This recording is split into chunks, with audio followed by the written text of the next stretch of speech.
All right, good afternoon, everyone. Why don't we get started since we have a packed agenda today? I'd like to welcome you to our Knowledge Portal Network webinar for August 6th.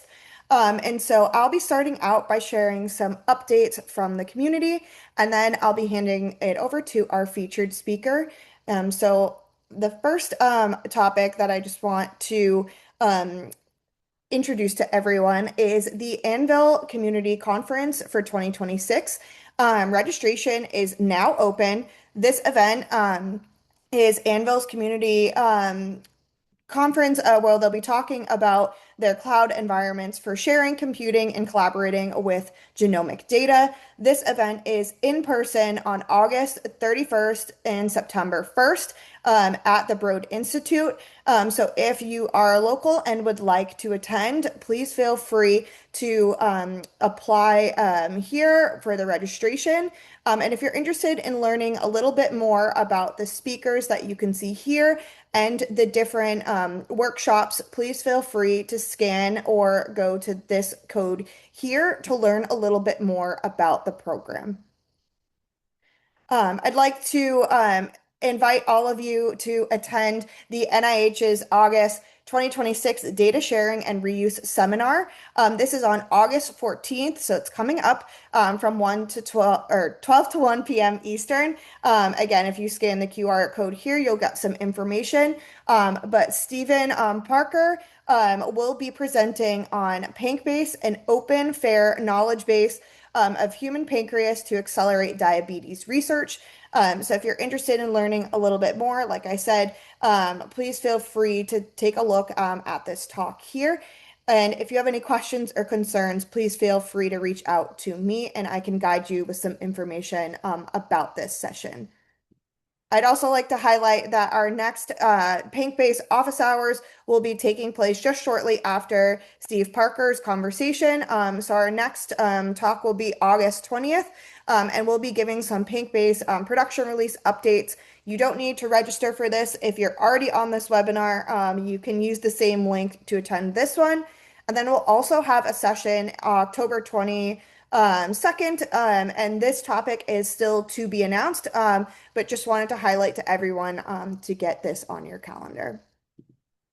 And then we also have the next Common Fund Data Ecosystem public webinar series, which will be Friday, August 28th from 1 to 2 p.m. Eastern, which will feature the Training Center, which is one of the 5 centers that make up the Common Fund Data Ecosystem. I'll be sharing some updates about the topic, hopefully by the end of this week, so keep an eye out for this session as well. So with that, I'm going to hand it over to our speaker today, Chen Li, who is from dkNET and will be presenting dkNET Computational Core, a cloud-native collaborative AI ML platform for biomedical research. So thank you, Professor Chen, for joining us today. Well, thank you for having me here. Can you hear me? Yes, we can. Yeah, I can share my screen. It's great. And while you're doing that, just a reminder to all of the participants, if you have any questions throughout the presentation, please feel free to use both the chat or Q&A. We're happy to take questions as we go, so please feel free to ask them as you see fit. Do you see my screen? Yes. Okay. Can you still see my screen? Yes, we can see the slides. Thank you. Okay, all right. Well, thanks for having me here. A brief introduction about myself. My name is Chen Li. I'm a faculty of computer science at the UC Irvine, and I'm giving this talk on behalf of dkNET. The title is on the screen. And in this talk, I'm going to show this new dkNET computational core we introduced recently. And to make the talk more fun, more interactive, I'm going to show a live demo during the talk. And please, you're welcome to ask questions during talk to make the talk more interesting. So I know many people on this audience know dkNET, but for people who don't know this portal, dkNET is NIH-funded portal that connects researchers to different resources, in particular for NIDDK community.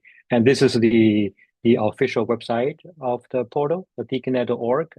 This website has lots of information about the different kinds of resources. So you're welcome to visit the site to get more information about this service provided by NIDDK.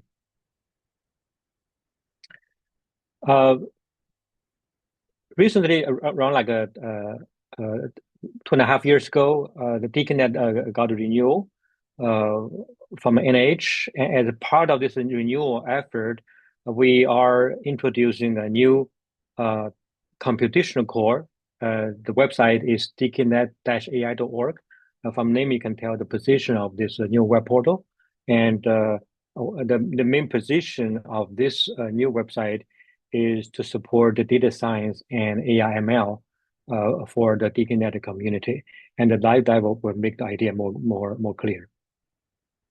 So what I'm going to do is to first use example to show some applications, some use case that motivates our work, and then we show some challenges, and then we can use the website to show a live demo.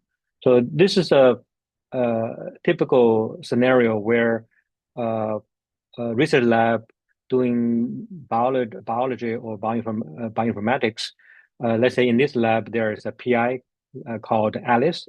She is a biologist, and her lab has different students or staff or postdocs. Like Sally is a bioinformatician, and Bob is another bioinformatician. And we also have some like web lab researchers who may not be very familiar with computing. So there are many analyses people are doing in this context. I'm just picking one of them as one example, which is the sequence analysis. This is a typical pipeline. I will not go through details of this pipeline. I think many people in this audience are familiar with these different steps. And roughly speaking, we have some like FASTQ files, like a lot of reads, and we want to do some analysis of reads by doing some alignment against some reference sequence, and then we get some like counter metrics, and we do multiple steps, including cleaning, integration, clustering, and then we can downstream we can do more advanced analysis. This is a very high level overview of this whole pipeline. So if I map that pipeline into a real implementation, this is one of the implementations using like a programming language such as Python or R. And again, you don't need to read the details of this program. And I put some boxes here, some steps about the data preparation, some of them about data analysis, and later you do visualization. And downstream, you can do more advanced analysis using the latest AI techniques. But the point I want to make here is, in this context, there are quite a few challenges. Let me go through some of them. So one is the fact of we require the people who do analysis to know coding, and we all know coding is not easy. You have to get familiar with the syntax, and some languages have a strong requirement on some low-level details like indentation, and learning a new language is not easy, and very often this kind of a program languages they use libraries, and each library could have different versions, and the behavior of a program depends on the particular version of that library. If we have using many libraries, you have to pay close attention to different versions of those libraries. And when you do this kind of computation, you need machines, either on your local laptop. Very often your local laptop is not powerful enough, and then you have to do it on some server. And then now you have to rely on the computing resources on the server. And as your data gets bigger, the computation can get more time consuming. Some of them can take hours, days, or even weeks. And also, the reality is, in the example I said, this Alice PI has two bioinformaticians, but many labs may not have the resources or deep pocket to hire a bioinformatician. They are skilled, they are also very expensive. As a consequence, this kind of analysis is not easy to do. The second challenge is about reusability and reproducibility. So let's look at a few cases. If you look at the lab, we have some senior PhD students, and sadly, when they are ready, they have to leave, they have to graduate, and they want to pass the information to the junior students. The typical they pass information is to put some the code to places like GitHub, and they write a README file with the instructions. And we all know it's very hard for new people to just to go to the GitHub, do the clone, follow the instructions to repeat to reproduce what the senior person has done, and very minor detail, some very minor mistakes can cause the results to be not could be different, and you also need to think about those uh, variables related to the environment, like the operating system, the library versions, and some parameters for your command line. And this happens between two people within the same lab. We also have the same need between different labs, between different institutions, and we have very similar challenges. And as a consequence, it is not easy for other people, either junior students or collaborators, to reproduce what other people have done in the past. And another challenge here is in this kind of applications, we often need collaboration. The collaboration can be between people with different backgrounds, like biologists, bioinformaticians, computer scientists, or ML experts. And each of them has their own knowledge in a particular domain, like biology or some advanced ML techniques. And people are eager to use latest tools to facilitate this kind of collaboration. And so the question is, how can we do these kind of collaborations? We are familiar with the tools like Google Docs, Overleaf, Google Colab. These solutions have their limitations. So one more challenge is due to the size of data, we need more powerful computing servers. And a typical solution is at the university, you can use some resources by the provided by campus, like some HPC cluster, and using some by doing some like Slurm jobs. And now in this case, very often people are competing for the HPC resources. And if you have technical issues, you have to wait for some staff members to solve them.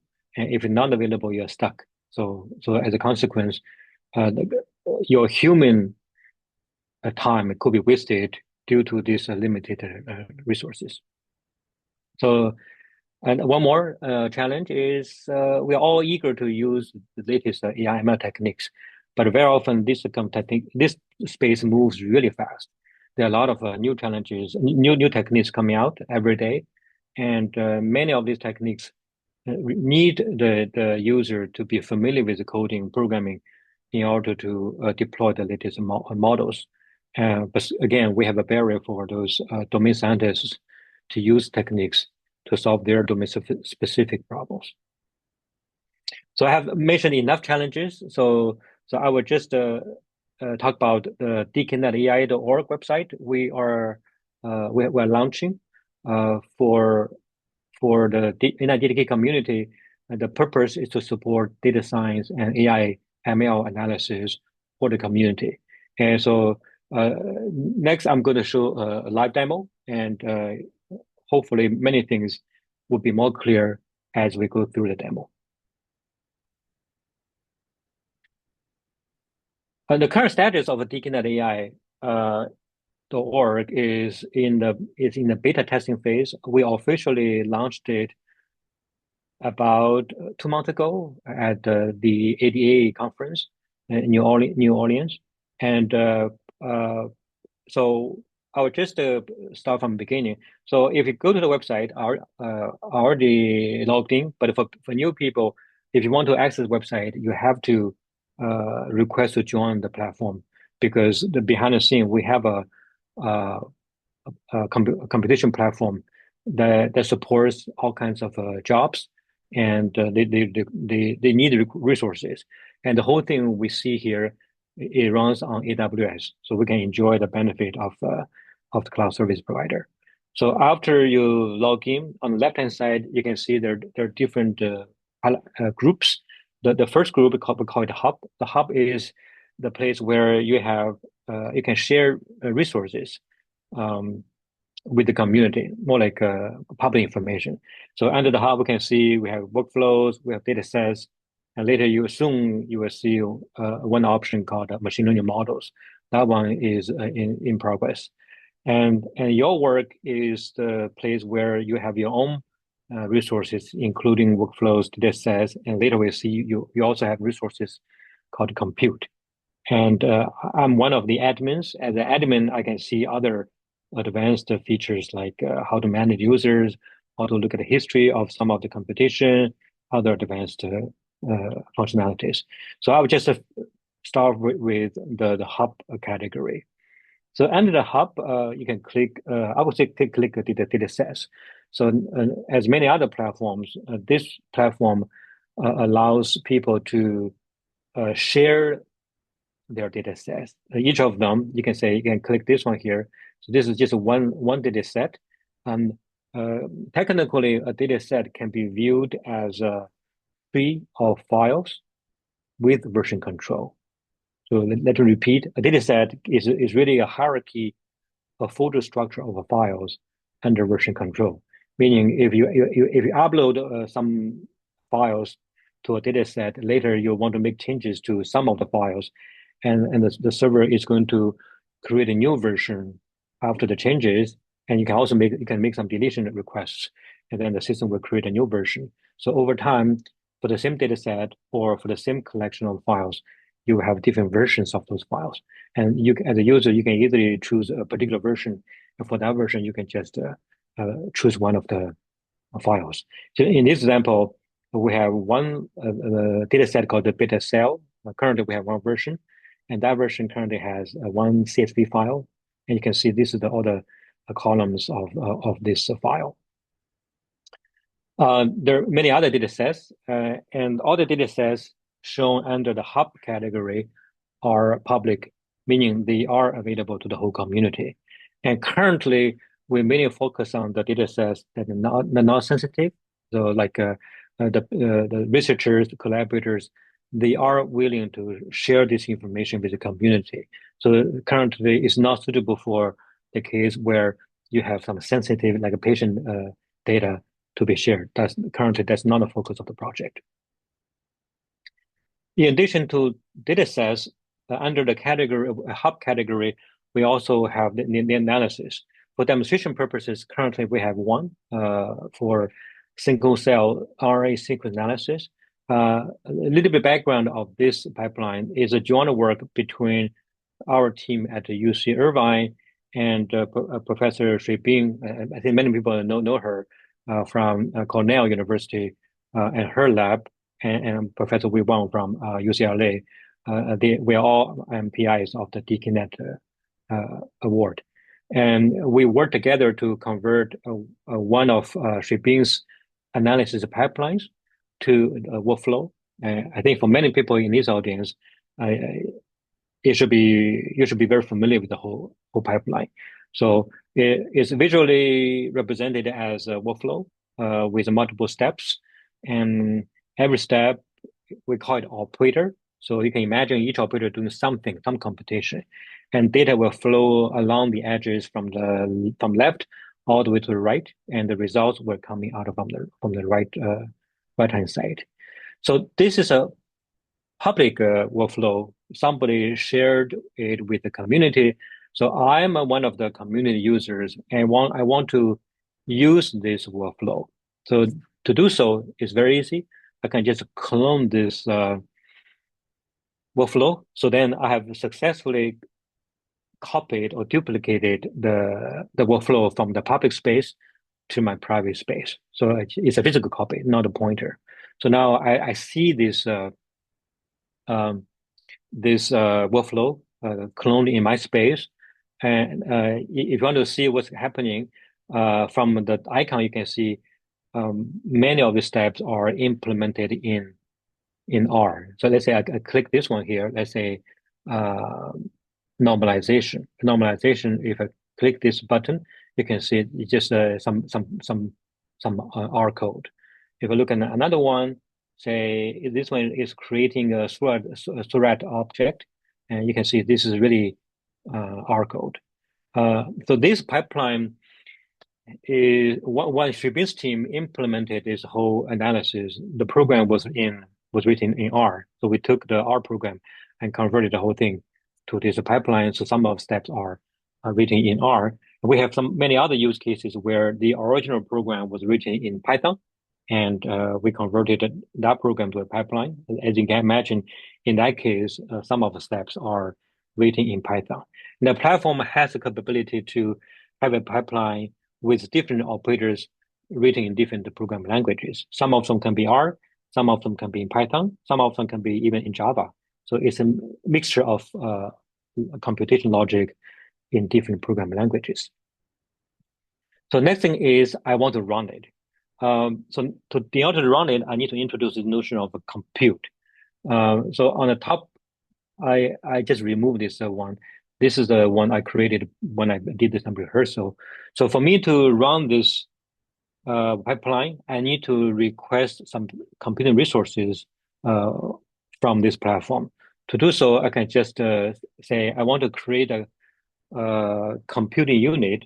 Sometimes we call it a CU, computing unit. So you can give a name of the computing unit. Let me call it the CU5.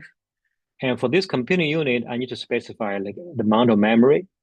So the default is 16 gigabytes. I can also specify the number of CPU cores. Let's say I want to have a CU with 8 cores. There's some advanced settings like internally we're using Java. JVM has its own configurations. For now, we just ignore them. We just use the default settings. So after specifying these parameters, I click create. So I'm submitting a request to this whole platform, and the platform is asking the cluster to allocate a CU with the resources. And as I said before, this whole thing is deployed on AWS. As we have more users coming to this website, we can elastically get more computing resources from the cloud to meet the demand of all the users. So I can see this CU named CU5 has been created. It's in a very healthy mode. You can see how much what's the utilization ratio of the memory and cores, the GVM size, shared memory size. So now I can just click the run button by clicking the this one here. Resolve operator run again. This is new to me. Yeah. So let's see. Workflow compilation failed. See, whenever you show a real live demo, always things can happen. So I also invited my student Ali to this call. Mackenzie, if possible, can you add Ali to this Oh, yes. speaker list? Yeah, you can see Ali on the attendee list. Um, I think maybe one thing I may have done is when I showed one of the operators, I may have made a oh, mistake. Yeah. okay. So I see there's three that are under your name. So could the person raise their hand so I can You know, allow you? yeah, to save time, my guess is when I showed some of the UDF operators, I may have made some mistakes. So to simplify the process, I would just go ahead, I clone it again. Right? Let's see, that can fix the problem. Okay, So yeah, so I clone it again with a few clicks, and I try this one. Hopefully, this one will solve the problem. Yeah, that's the reason. Maybe in my demo, I made a typo somewhere. So yeah, Ali, please follow Mackenzie's request to raise your hand to join the session. So I'm submitting this workflow to the CU. So as you can imagine, this workflow is submitted as a job to that particular CU, and then the computation started. And the execution is very visual. You can see the computation status of each operator is represented as the color, and green means that step has finished, and orange means that one's ongoing. So you can see the computation happens from left to right, and whenever an operator turns green, it means the computation has finished for that step. So now at this moment, every operator turns green, so it means the whole computation is finished. So how do I see the results? So I can say I click this one here. For demonstration purposes, I'm using a very small amount of data of like some reads. So that's why the final result might not be semantically meaningful. As you increase size of data, the computation will take a longer time, but the results will be more meaningful. So this is one of the steps, and this is another result. It's a much simplified version of a UMAP. So you can see that's the whole life cycle of, I think I already made a mistake here. Yeah. That's the whole completion of the execution. So before I continue, I would like to pause to see if people have any questions so far before I show more features. There's one question in the Q&A which asks, since this is an NIDDK funded project, will all the dkNET AI content be diabetes and kidneys based, or is this open for all types of diseases? And then there's a second question that's a follow-up, which asks, is the cost for cloud computing covered by your grant for all users? Both are good questions. Let me answer one by one. The first one, whether this platform is mainly for the dkNET related diseases or all diseases. So it's related to our funding mechanism. I think Dr. Xujing Wang is also on this call. She's from NIH. So this dkNET AI is funded by the NIDDK. So we would like to, because of the funding sources, we would like to focus on those use cases, diseases related to NIDDK in this space. Even though the backend system is general purpose, and the system could be deployed in on other clusters for other purposes. And if Xujing is on the call, Xujing, you're welcome to chime in if you have your comments, right? So yeah, so I'll just continue. The second one is about cost. The cost, the current one, since we are in the beta testing phase, we are using the fund from NIDDK to cover the cost. And there are mainly two types of cost. One is, you can imagine, we're using AWS, and whenever you use resources on AWS, we have to pay to Amazon. And for this one, the good news is this whole thing, since I'm a UCI faculty, AWS gives a lot of discount to universities. We got a huge discount on that part. But nevertheless, it is covered by our grant.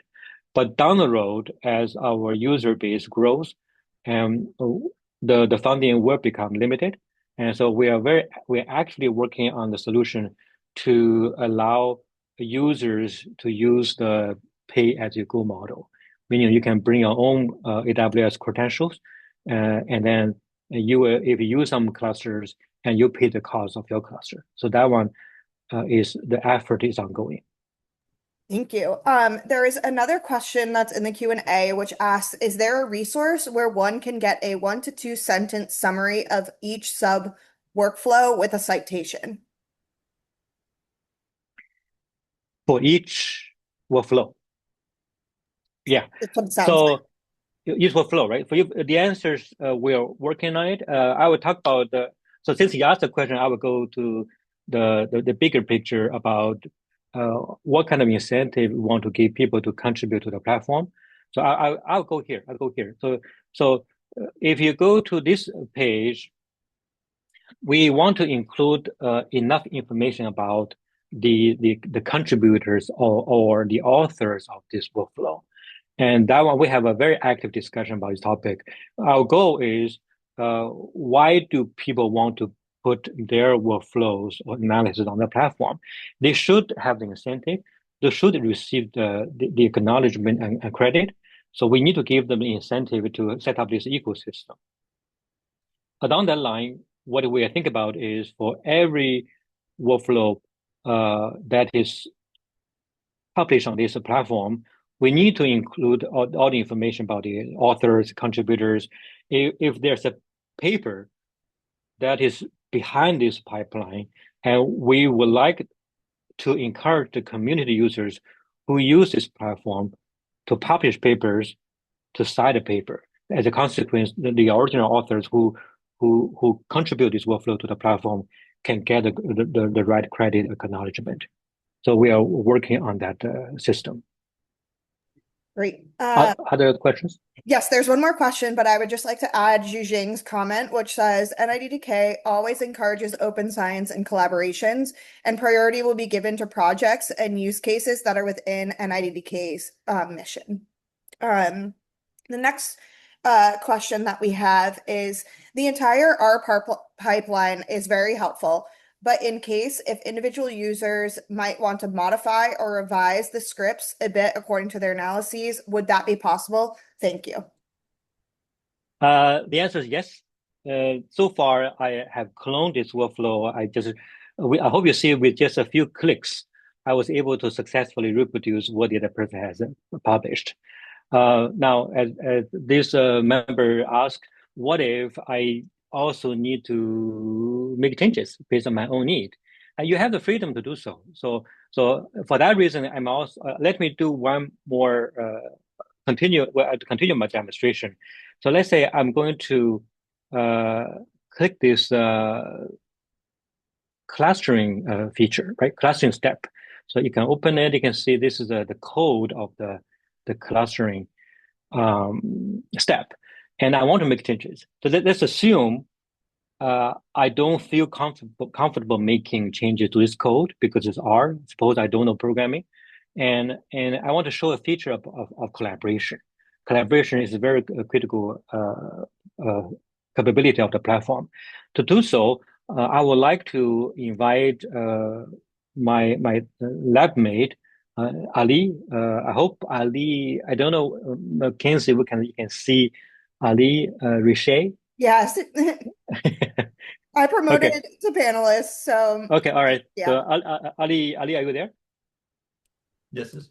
Okay, good. So what I'm going to do is I have this workflow and I want somebody like Ali to help me because I'm scared of making changes. You see what I did in the first version. So I would just want to share this one with Ali, similar to the way we do sharing on Google Docs or Overleaf or any of your favorite cloud platforms. So I would just say I want to share this one with Ali. I copy and paste his Ali's email address, and I give him the different access levels, like read or write. By default, I give him the write access and some other access control features. So I'll just say I click share. So by clicking share, I have shared this workflow with Ali. So Ali will get an email notification, similar to the way you get a Gmail notification for Google Doc.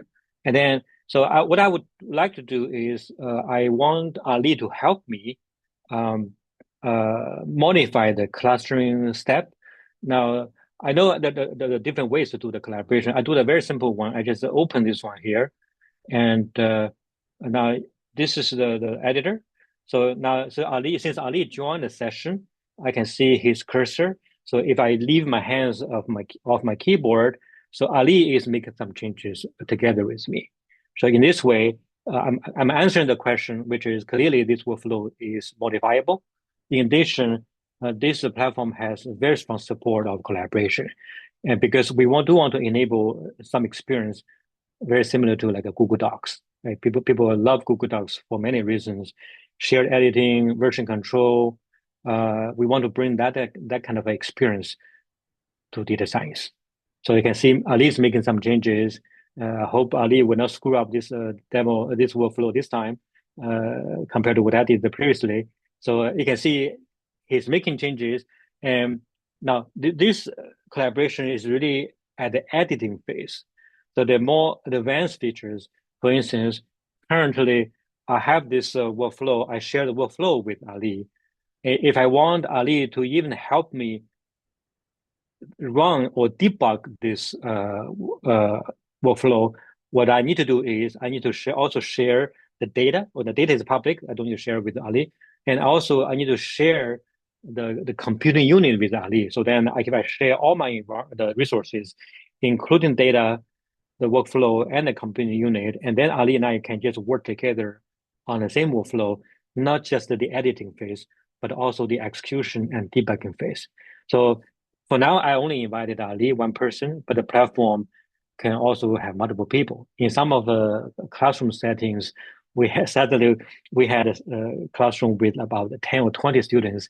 They joined the same workflow, and the instructor's screen has kind of a lot of mice moving around. So that's the kind of experience we want to enable. So thank you, Ali. So I will not go through details of all the debugging editing features, but I'll pause again to see if people have more questions before we continue. There is one question from Mark in the chat who asks, so far you've shown examples of conventional bioinformatic analysis workflows. Can you speak to efforts to incorporate AI or provide examples of how this has been done so far? The short answer is yes. I'm checking my time because I only have like roughly 20 minutes. I only tell you what we do without showing you a demo because we have more things to show in this remaining 20 minutes. The platform indeed has very powerful support of ML models. I mentioned earlier, we are in the process of adding one more option here, which is ML models, because ML models are increasingly important. We know popular platforms like Hugging Face, right? They have millions of models.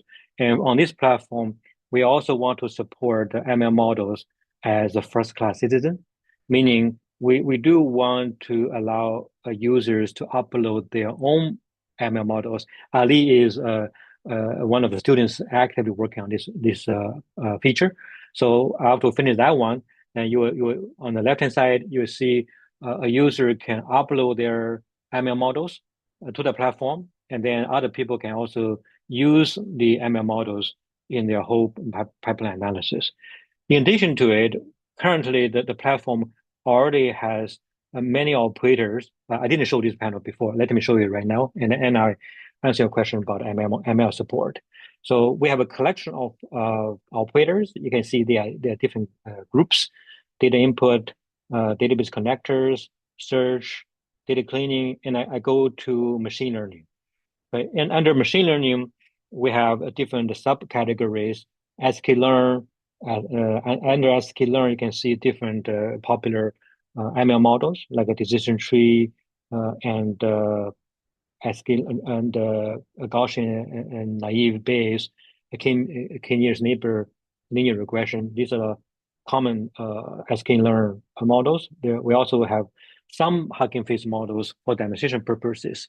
And recently we have implemented a Hugging Face operator that's not included in this deployment. By using the Hugging Face operator, a user can dynamically go to the Hugging Face platform and select one of the models, say from text to video to audio, and that model can be dynamically integrated into our platform. And users can use the latest ML models in their pipeline analysis. So these are the existing effort and future effort related to ML support. As I said before, ML support has a very high priority on the platform. Other questions? Not at the moment. You are all set to keep going.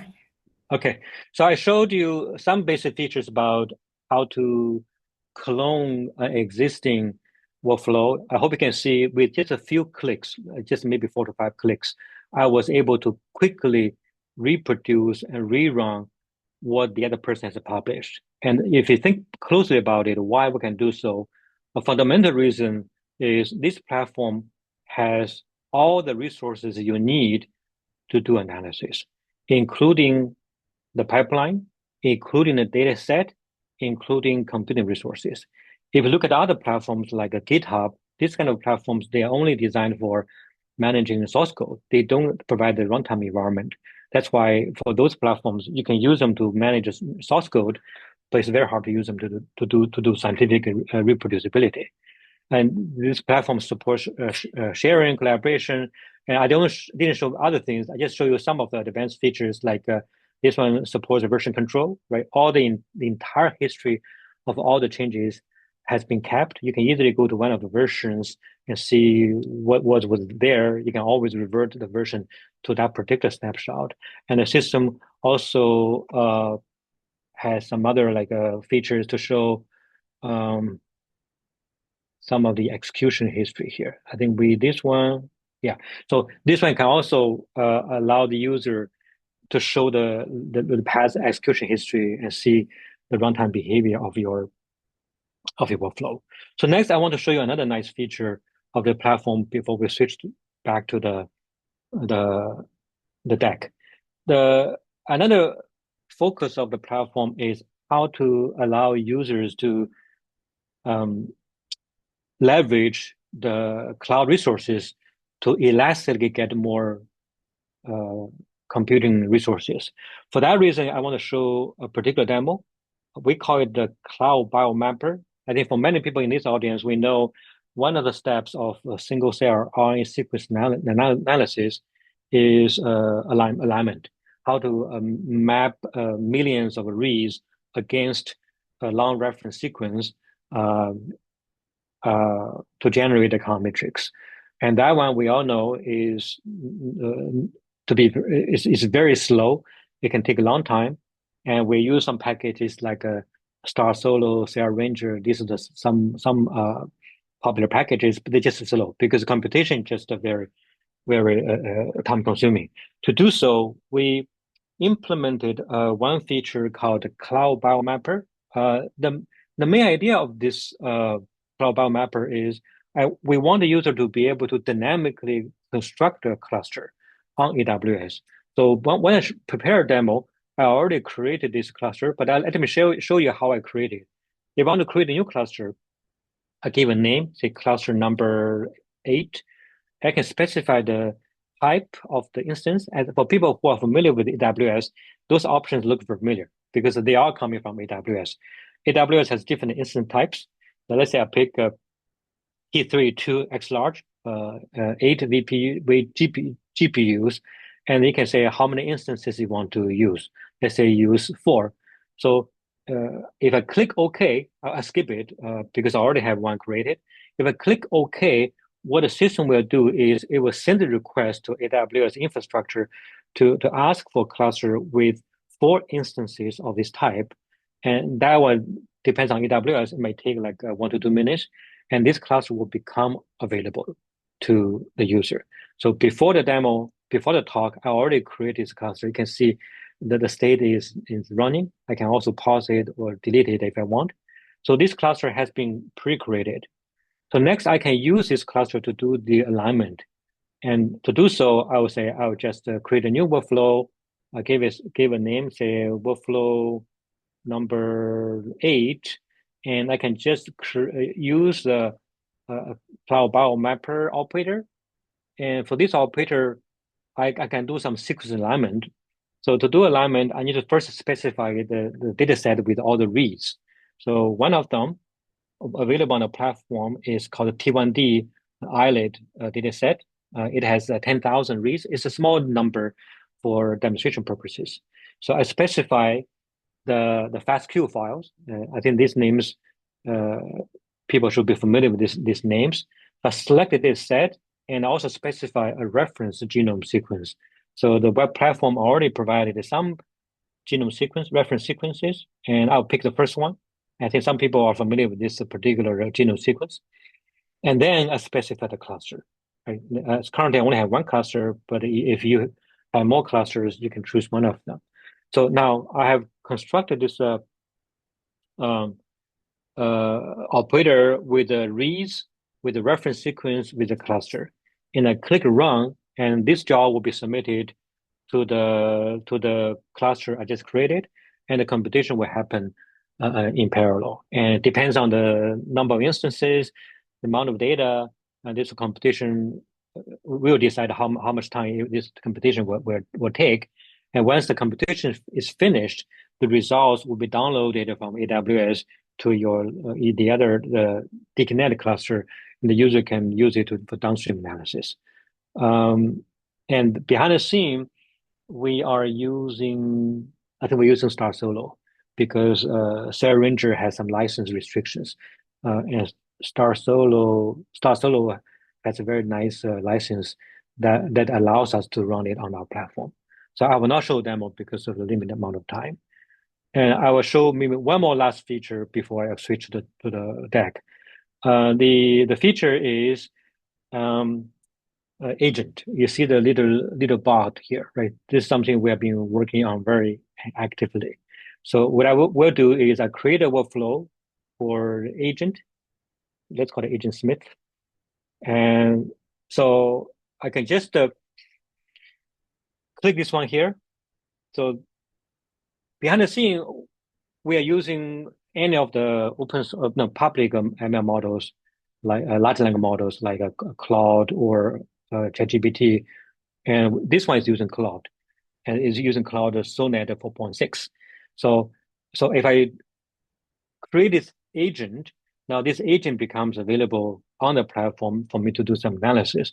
I will just run some sample script prompts to illustrate the point. I have to save the typing time. I would just go to which one here? Demo here, this one here. Okay, I want to save the typing time.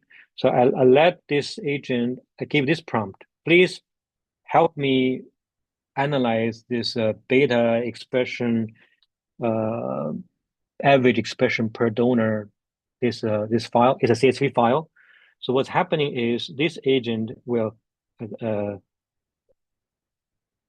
call the service of Claude, using the Sonnet 4.6 model, and it would dynamically construct a workflow on the canvas and do analysis on the data. You can see the result. This is the behavior of the agent.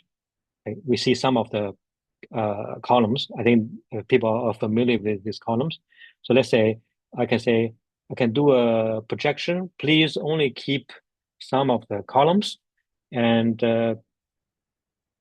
this agent is going to construct a workflow on the fly and show another one. This one is doing a projection. And to save time, I would say, please train a linear regression model using some attributes as the features, some attribute as a target. So, and this agent will just look at all the available operators and then incrementally modify the workflow to do the analysis I requested. So you can see we're enabling experience similar to like ChatGPT or Claude or Gemini, but in the context of data analysis. And what's very nice thing about this feature is the user will see what the agent is doing on the canvas. This GUI workflow is very intuitive. So recently in our dkNET bootcamp, I don't know if Kobe and Jeff are on this call. They were organizing this event, and we had about 20 biology students using this platform to learn data science and AI. And to our surprise, many of them are using this agent, even though I told them this agent is in a very early stage. And many of them use the agent intensively, and they were pretty happy with the performance of the agent, even though we are still at the research stage. So I showed enough features and demo. I will switch back to the deck. But any questions? I don't see any in the chat at this moment. Okay, so I go back to here. So this is where we switched. I hope the demo has given you an idea about what the platform is doing.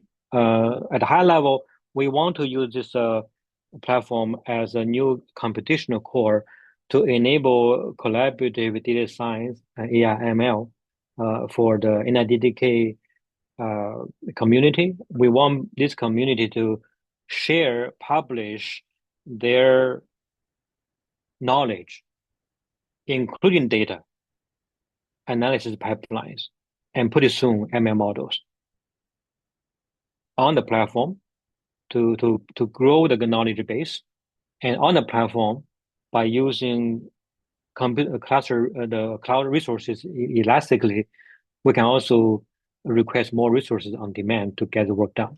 We are no longer limited by your local resources, either on your laptop, within your lab, or within your university. So I want to give a brief overview of the backend system. Is the Apache Texera Incubator project. It started more than 10 years ago. I hope many features are already shown in my demo.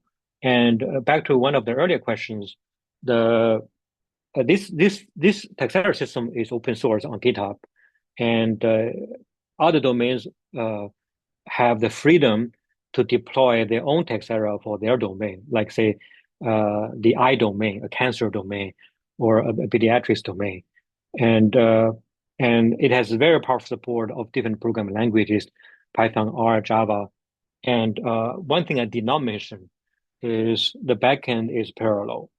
Meaning, if you have a large cluster, not a cloud biomapper parallel, that's different. The engine, data processing engine of the system is parallel. So it means if you have a huge amount of data and you want to process data using multiple machines, this engine has the capability to do so. And we are in the process of enabling this power.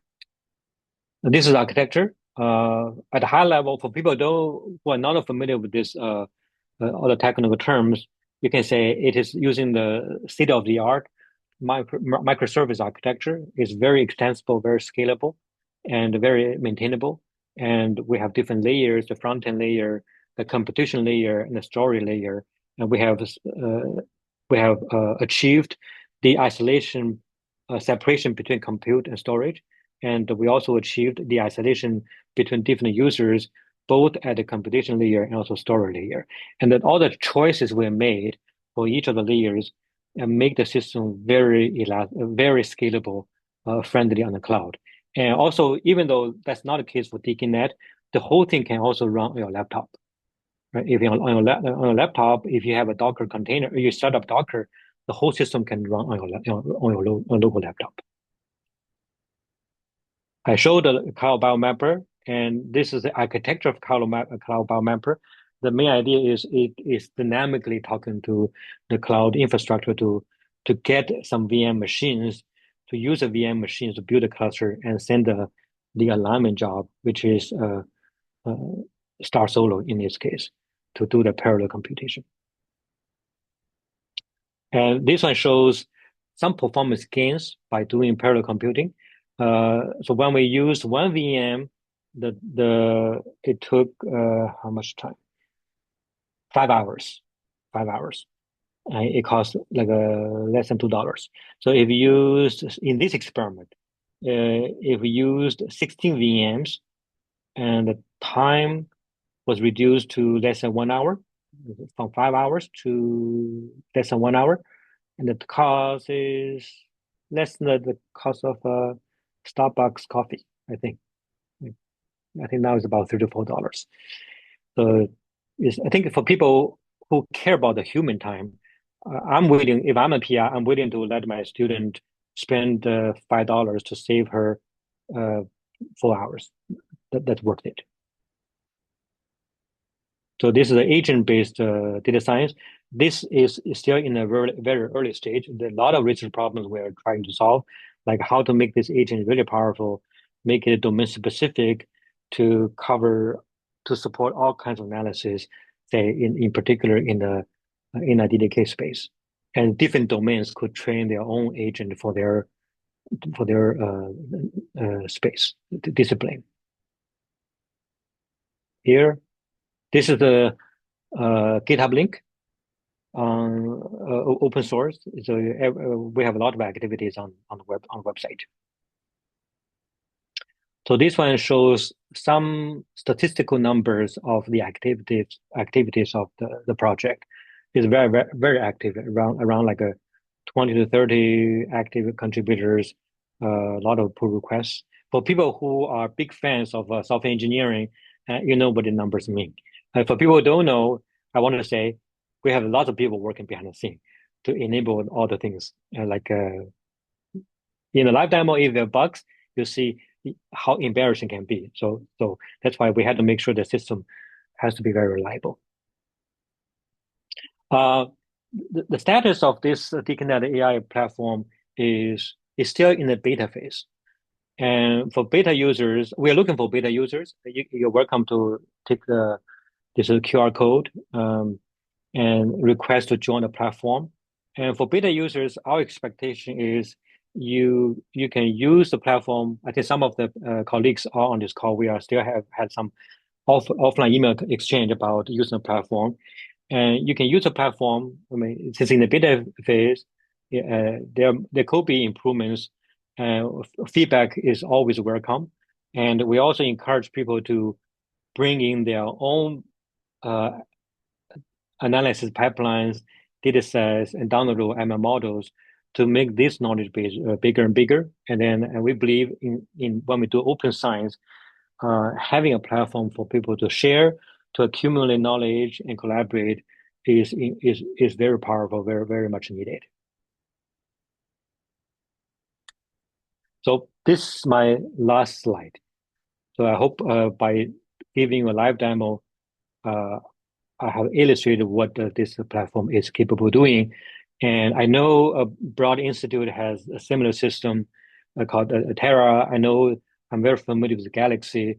Yeah, so for our team, I will be very happy to get more familiar with the Terra system, how the different platforms are related, and whether there's some collaboration opportunities. So that could be a follow-up talk. Yes, absolutely. I definitely think, it's interesting to see how these can all interact with each other because there's several different programs moving in the same direction. So I think any form of collaboration in this effort would be fantastic. So thank you so much for your presentation, and the live demo. I think that was really useful. And I just want to give the last few minutes to any participants if they have any questions. We have about 3 minutes left, so please feel free to use the chat or raise your hand. I know there were a lot of questions that were asked during the demo, but please feel free in the couple minutes we have left. Well, I want to take the chance to thank Xujing, NIH, and DK for the support. They are really the source of the power.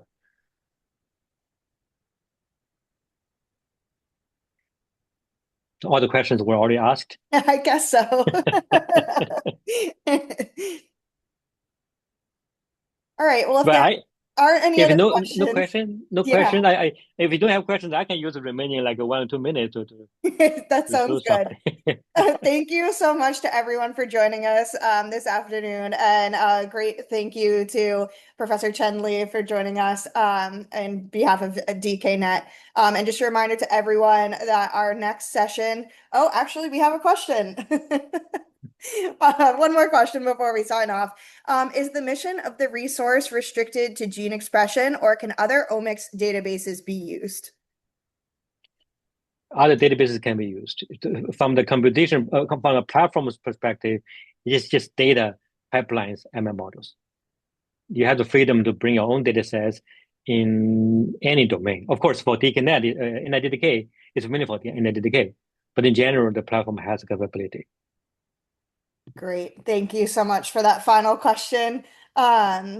Thank you again. As I said, a reminder to everyone, our next session will be in 2 weeks on August 20th, and we'll be discussing PaintBase. So thank you all so much and have a great rest of your day. Thanks, everyone. Well, thank you, everybody. Thank you, Mackenzie. Bye.